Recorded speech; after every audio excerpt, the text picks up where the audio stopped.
Hello guys, this is your Mark TV, and sa video na ito, i-discuss ko naman sa inyo yung difference of two squares and paano ito ipapactor.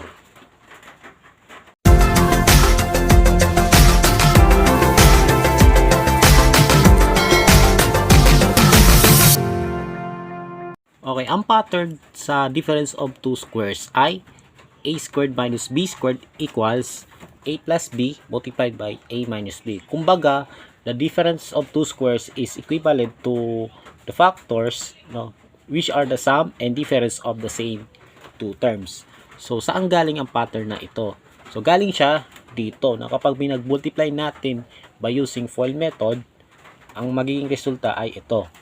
So, kapag pinerform natin yung FOIL method, ganito magiging kalalabasan, ano? So, first, yung f, a times a is a squared. Tapos, sa outer terms, a times negative b, that is negative ab. Tapos, sa inner terms, ito, b times a is ab, so plus ab. And then, sa last term naman, b times negative b is negative b squared. And then, i-combine natin similar terms. So, negative AB plus AB. So, they are additive inverse. So, i-cancel na tong negative AB tsaka AB. Kaya, ang natira is A squared minus B squared. So, ganito yon. Ito na siya. Okay? Kaya, nagkaroon tayo ng pattern na tinatawag na difference of two squares. And this is the factorization of this expression.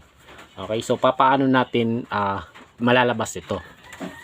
Okay, para ma-factor natin yung expression which is a difference of two squares, siguraduhin difference of two squares nga talaga ang expression na ito. So, yung first at saka last terms ng difference of two squares must be perfect square numbers. So, ano ba yung perfect square numbers? Yan yung mga numbers na na-obtain or nakukuha sa pag-multiply ng isang number sa sarili niya. So, halimbawa, sa numbers, in terms of numbers, yung mga perfect square numbers ay 1, 4. So, 1 times 1 is 1, 2 times 2 is 4, then 3 times 3 is 9, 4 times 4 is 16, 5 times 5 is 25, and so on and so forth. Ayan, sila yung mga perfect square numbers. Ngayon, pagdating naman sa variables, para masabing perfect square siya, dapat yung variable na yun naka-raise siya sa even number. So, kumbaga, x dapat naka-raise siya sa 2, sa 4, sa 6, sa 8, and so on and so forth. Okay? So, doon mo malalaman na dyan mo malalaman na perfect square sila. Okay? So, halimbawa, meron tayong apat na expression, no? Meron tayong x squared minus 9. So, kung mapapansin natin, kung obserbahan natin yung first term, which is x squared, so naka-raise siya sa even number. So, perfect square siya. Tapos, yung last term na 9, perfect square din siya. And then, yung operation nila is subtraction. So, this is a difference of two squares. Okay? Next, sa ano naman, 16m squared minus 25n raised to the 4th power, isa rin siyang difference of two squares. Bakit? Because 16 and 25 are both perfect squares. Tapos yung m at saka n, naka-raise siya sa parehong even number. So, 2 at saka 4. So, perfect square din sila. So, that's it. Pero, dito sa pangatlo, u squared plus 4b squared, perfect square pareho yan, di ba? U squared, naka-raise siya sa 2, tapos 4, v squared is also a perfect square, pero yung operation nila is addition. So, this is not definitely a difference of two squares. So, hindi pwede yan. Hindi siya kasali sa topic natin, okay? And then, the last one, 81m to the 4th n to the 4th minus 16p raised to the 8th power. So, 81 and 16 are both perfect squares because 81 is 9 times 9. Tapos 16 ay 4 times 4. Tapos yung m, naka-raise siya sa even number. As also n, sa even number din. Tapos yung p, even number din. So 4, 4, 8 are even numbers. So they are both perfect squares, and then yung operation nila ay subtraction. So therefore, this expression is a difference of two squares. Ganun po pag identify kung sila talaga ay perfect square. I mean, difference of two squares. Okay? So let us proceed kung paano natin i-factor sila. So, ito yung examples natin, no? So, x squared minus y squared. Yan ang unang example natin. So, paano natin ipa-factor yung expression na difference of two squares? So, yung first step natin is total. Perfect square naman yung first at saka last terms. So, kukunin natin yung square root ng parehong term. 'Di ba? Tapos, i-erase sa 2. Kumbaga, isusulat natin yung bawat term into the expression raised to the power of 2. Okay? So, yung x squared, ang square root ng x squared ay x. Tapos, erase natin sa 2. Parang kinopya lang, di ba? Pero okay na yon. Sa y squared naman, square root nun is y. And then, erase natin sa 2.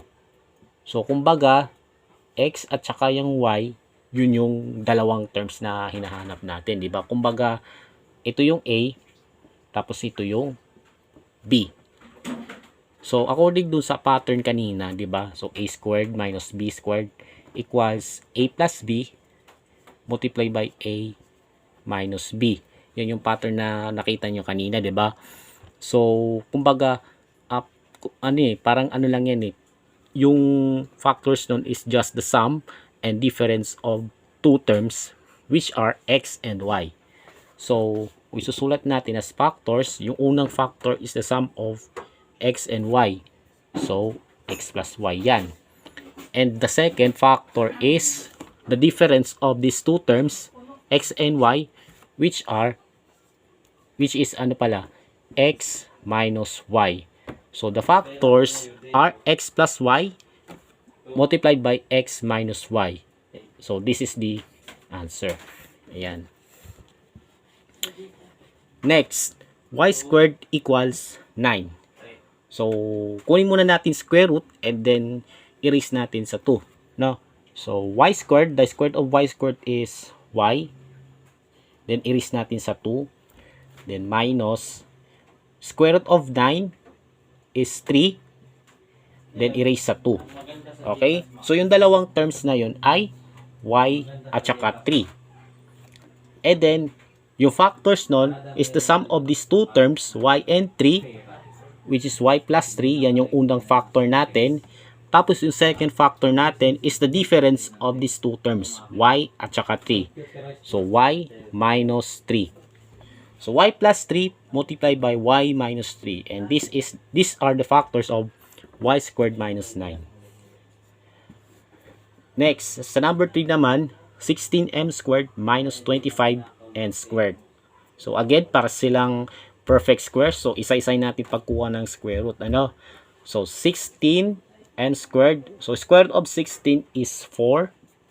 And square root of m squared is m. Then, erase natin ang buo sa 2. So, that's it. 4m quantity squared na siya. And then, dito naman, sa 25n squared, square root of 25 is 5. Square root of n squared is n. Then, erase ng buo sa 2. So, yung dalawang terms na hinahanap natin is 4m at saka 5n. So, this is A and this is B. So, following the pattern kanina, di ba? So, yung first factor is the sum of these two terms, 4n and 5n. That is 4m plus 5n. And the second factor is just the difference between them. So, 4n tsaka 5n. So, that is 4m minus 5n. So, ganun lang siya kadali. Or ganun lang siya kasimple. I-factor yung difference of two squares. So, more examples tayo. Okay, next is number 4. 4p to the 4th minus 9r to the 6th power. So, ang gagawin dyan is, ganun pa rin. Kukunin pa rin yung square root ng parehong term. So, 4. Square root ng 4 is 2. Then, square root of p to the 4th. Ayan. To the 4th na kasi mas mataas na power yon. So, kapag kukuha ka ng square root ng variable na mataas yung ano niya, exponent, i-divide mo lang sa 2. So, provided na even number yung exponent, no? So, square root ng p to the fourth is just yung exponent na 4, i-divide sa 2, which is 2. Okay? So, the square root of p to the fourth is p squared. And then, erase natin ng buo sa 2. Minus 9r to the 6th power. So, the square root of 9 is 3. Then, square root of r to the 6th power. So, yung 6, i-divide sa 2, which is 3. So, r cube. Then, erase natin pareho sa 2. So, yung 2 terms na hinanap natin is 2p squared and 3r cube. Okay? So, bale, ang first factor natin is the sum of these two terms. So, we have 2p squared plus 3r cube. And the second factor is the difference between these two terms. So, 2p squared minus 3r cube. Ayan. So, ito yung answer. Okay? Next, number 5. 25m squared n to the 4th minus 49p to the 8th power. So, ganun ulit. Square root. So, square root of 25 is 5. Square root of m squared is m. And square root of n to the 4th. So, 4 divided by 2 is 2. So, n squared. Then, erase ng buo sa 2. Minus 49. Square root of 49 is 7. Then, square root of p to the 8th power. So, 8 divided by 2 is 4. That is p to the 4th. Then, erase sa 2.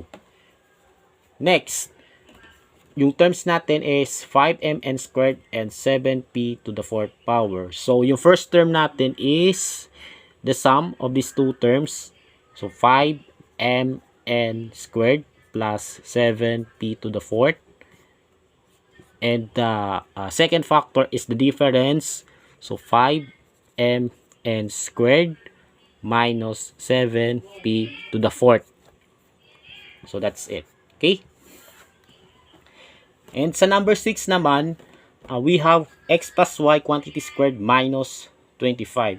So, yung x plus y na yon, nakagrupo siya as a single variable. Okay? So, walang problema dyan. Pwede pa natin i-factor yan as difference of two squares. Diba? So, kunin natin square root. So, square root of x plus y quantity squared. That is, ano yun?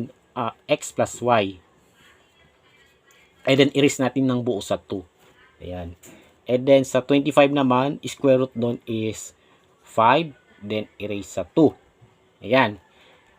And then, we have the two terms, x plus y at saka 5. Diba? So, isulat na natin as the sum and difference of these terms. So, yung first term natin is x plus y plus 5 and x plus y minus 5.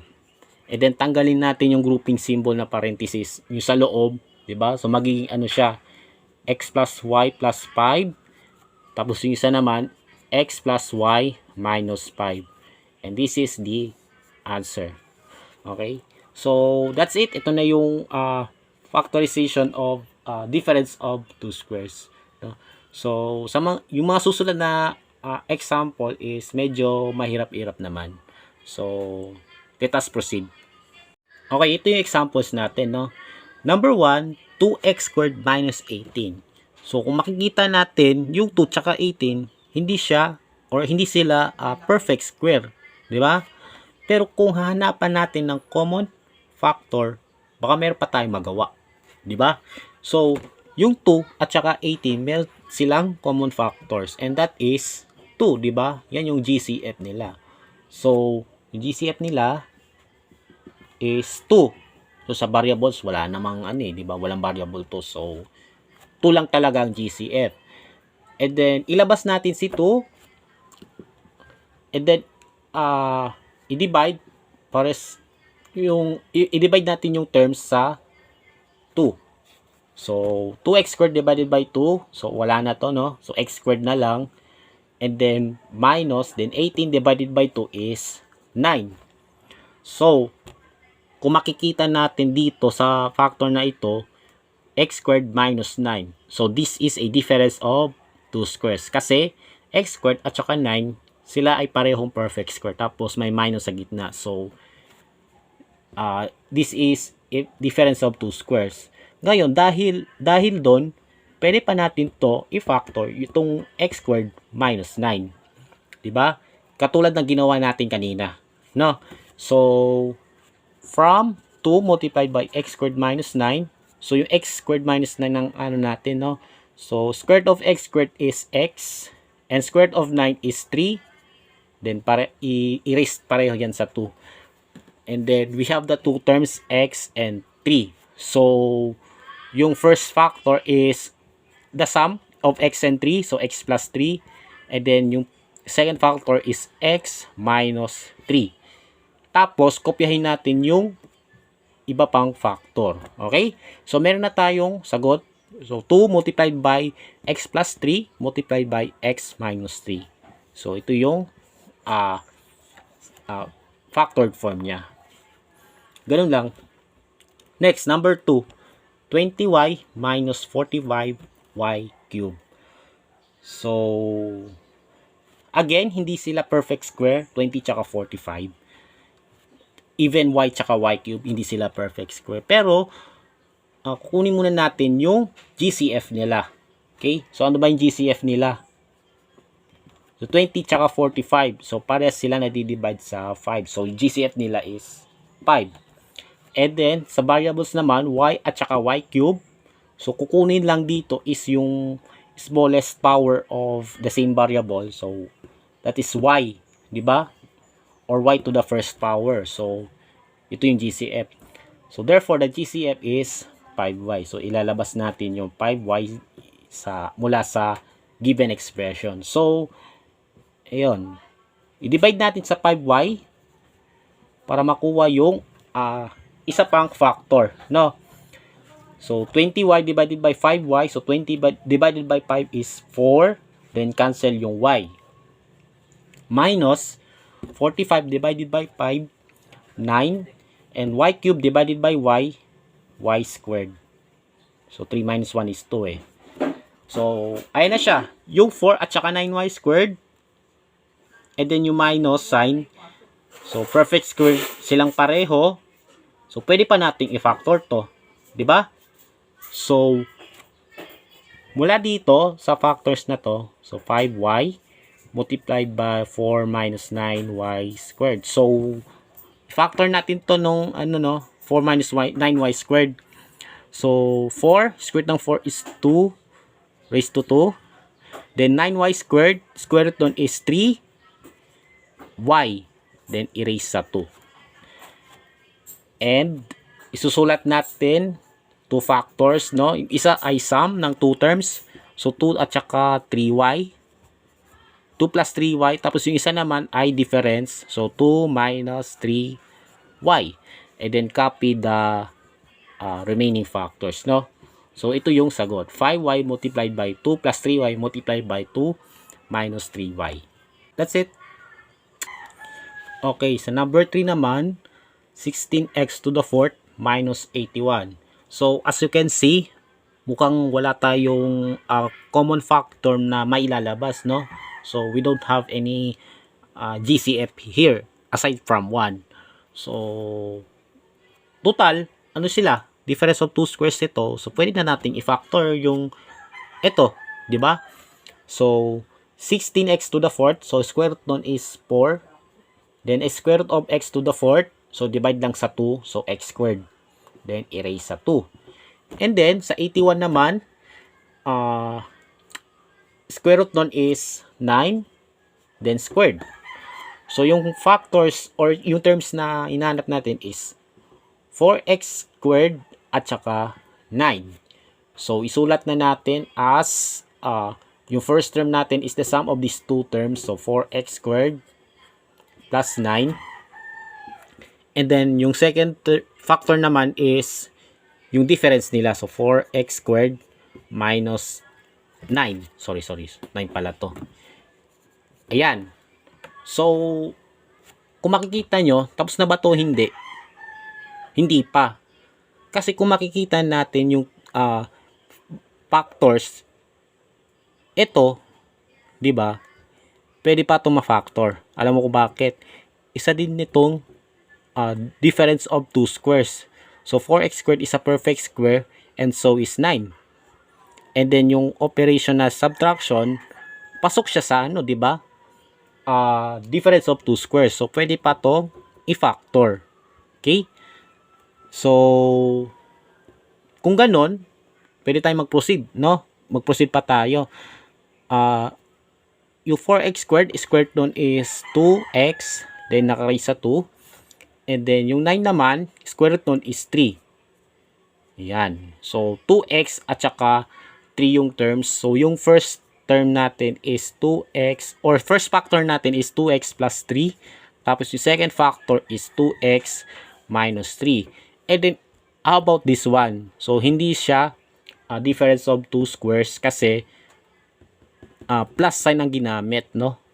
So, hindi pwedeng i-factor to as difference of two squares. So, kopyahin na lang natin. 4x squared plus 9. So, ito yung factored form ng 16x to the 4th minus 81. So, yung mga ganitong uri ng factorization na kung akala mo tapos na, meron pa palang i-factor, no? So, ang tawag dun sa prosesong nun ay complete factorization. Kung saan, i-factor mo yung isang given expression, tapos ipapactor mo pa yung mga factors hanggang sa hindi ka na maka-factor pa. So, complete, masasabing ito ay completely factorized itong 16x to the 4th minus 81. So, ito yung final answer. Okay? And then, sa number 4 naman, 3m to the 4th minus 48m to the 4th. Yan. Ulitin natin ha. 3m to the 4th minus 48n to the 4th. Ayan. Binago ko na para ano. Okay. Mukhang may common factor sa kanila, di ba? So, ang common factor nila is 3. So, GCF is 3. So, i-divide both sides by 3. So, 3 multiplied by. So, cancel na to. 3 divided by 3 is 1. And m to the 4th na lang natitira. Tapos sa 48 naman, 48 divided by 3 is 16 n to the 4th. Ayan. Again, meron na tayong nakitang, ano ba tawag to? Difference of two squares na pwede nating i-factor, no?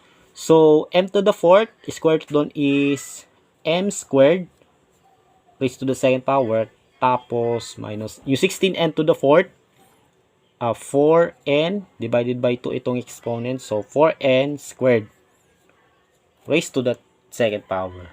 Okay, so we have two terms, m squared at saka 4n squared. So, we have, yung first factor natin is m squared plus 4n squared. Tapos, yung pangalawa naman is m squared minus 4n squared. However, itong second factor na to is also a difference of two squares, di ba? So, m squared, 4n squared are both perfect squares. Tapos, minus yung sign. So, pwede pa natin ito i-factor, di ba? So, square root of m squared is m raised to the second minus 4n squared. So, that is 2n, yung square root niya, raised to the second power. So, we can factor this further into m plus 2n and m minus 2n. Tapos yung isa naman, kopyahin na lang kasi di pwedeng i-factor to. And then don't forget the GCF na nilabas natin kanina, which is 3. So, wag natin kakalimutan yan. And that's it. Ito na yung factors of 3m to the 4th minus 48n to the 4th. Okay, so yan lamang po ang ating discussion about sa pag-factor ng difference of two squares. Okay, so stay tuned lang kayo sa another videos na i-upload ko. So, I hope na may naiintindihan kayo sa video na ito, and God bless us all. Magkikita pa tayo ulit.